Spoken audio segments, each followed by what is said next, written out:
Hello friends, in this video we will discuss regarding water requirements of crops. The learning objectives of this topic are to study definitions of technical terms, to understand the concept of duty and delta, to study the design and discharge of canal, to demonstrate the estimation of reservoir capacity. First, we shall discuss definitions of various technical terms which are associated with this duty and delta.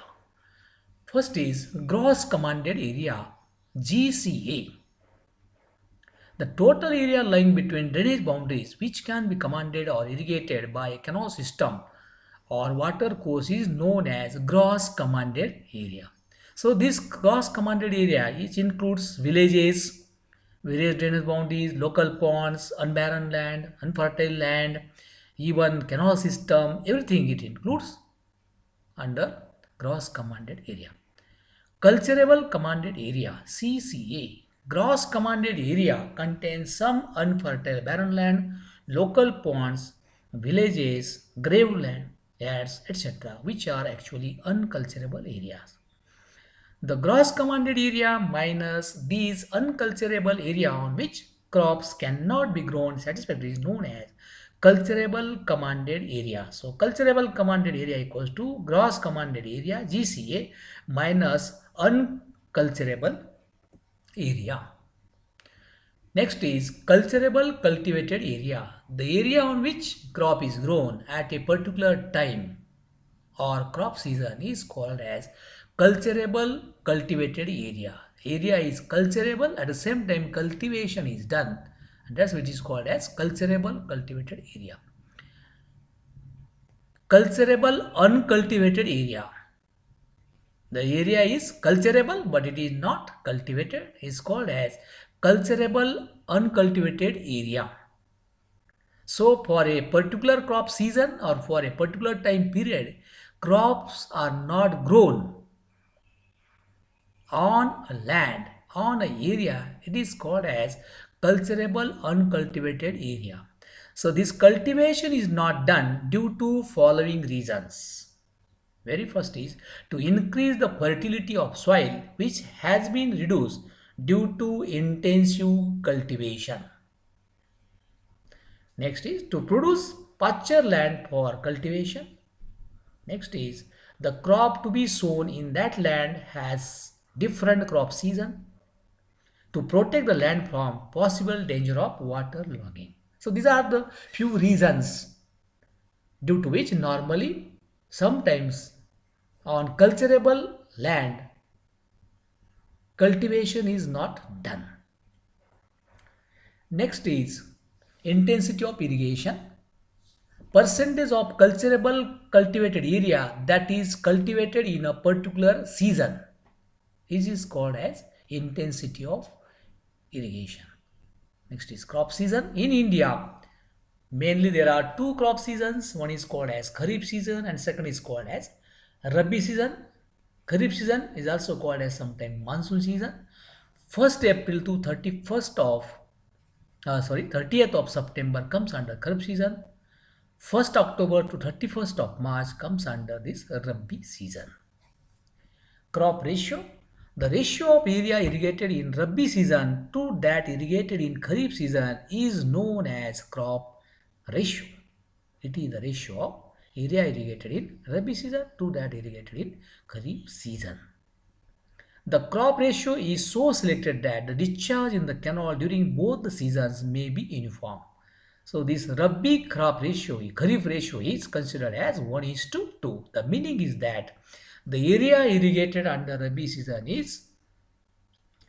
is one half of Kharif season, or the area irrigated in Kharif season is 2 times of Rabi season.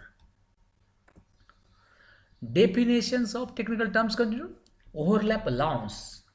Crop of one season may extend into crop of another season. In a period of overlapping, both the crop requires irrigation simultaneously. So this is called as overlap allowance. Sometimes crop of one season may extend into crop of another season. Normally this happens in case of sugar cane. म्हणजे जो ऊस असतो आपला ऊस sugar cane आणि sugar cane खोडवा सुद्धा ऊसाचा It comes under overlap loss. Next is time factor. Time factor of a canal is the ratio of number of days the canal has actually run to the number of days of irrigation period. The time factor of a canal is the ratio of number of days the canal has actually run to the number of days of irrigation period. Capacity factor. This is the ratio of the min supply discharge to the full supply discharge of a canal. Capacity factor means it is the ratio of min supply discharge to the full supply discharge. Crop period. It is the period required by crop from the time of sowing to the time of harvesting. So this total period is called as crop period. It is the time taken by crop from sowing to harvesting. Next is base period, term as capital B. It is the period in days between the first watering of a crop at the time of sowing to the last watering before harvesting. So base period is, it is the time period between first watering, which is given at the time of sowing, to the last watering before harvesting. So base period is little bit less than crop period. Next is core depth and core period. So most of the times these terms are asked in the MPC exam also, in MCQs also, various types of vivas also. This is asked. The first watering is known as core watering, and the depth applied is known as core depth. Portion of the base period in which core watering is needed is known as core period. So what is core depth and core watering? The first watering which is given to the crop when crop is of few centimeter is known as core watering, and whatever depth is applied is known as core depth. Portion of the base period in which core watering is needed is known as core period. मराठीमध्ये याला आंबवणी म्हणतात. आंबवणी means what? When crop is of few centimeter. Normally when crop is of few centimeter, जो कोंब अंकुर येतो त्याला birds पक्षी खातात. At the same time तो जर टेम्परेचर जास्त असला तर तो कोंब. For that purpose आंबवणी is given and it is called as core watering. Next is paleo irrigation. It is the first watering before the crop is sown in order to add sufficient water moisture to understand zone of the soil for initial growth of the crop. Sometimes moisture content in the land or soil it is less, and in that case it is little bit difficult for the seeds to grow. For that purpose, to increase the moisture content, water is added, which is called as paleo irrigation. Paleo irrigation before sowing the crops to increase the moisture content. Next is delta. It is the total depth of water in centimeter required by a crop to come to maturity. It depends upon the amount of each watering and the interval between successive watering during the base period. So this delta, very important term. It is the total depth of water in centimeter required by a crop to come to maturity. It depends upon the amount of each watering and the interval between successive watering during the base period. Now we shall more clear it with the help of small example. For example, if rice requires 10 centimeter of water each time, so depth of water required by rice crop is 10 centimeter each time and at an interval of 12 days.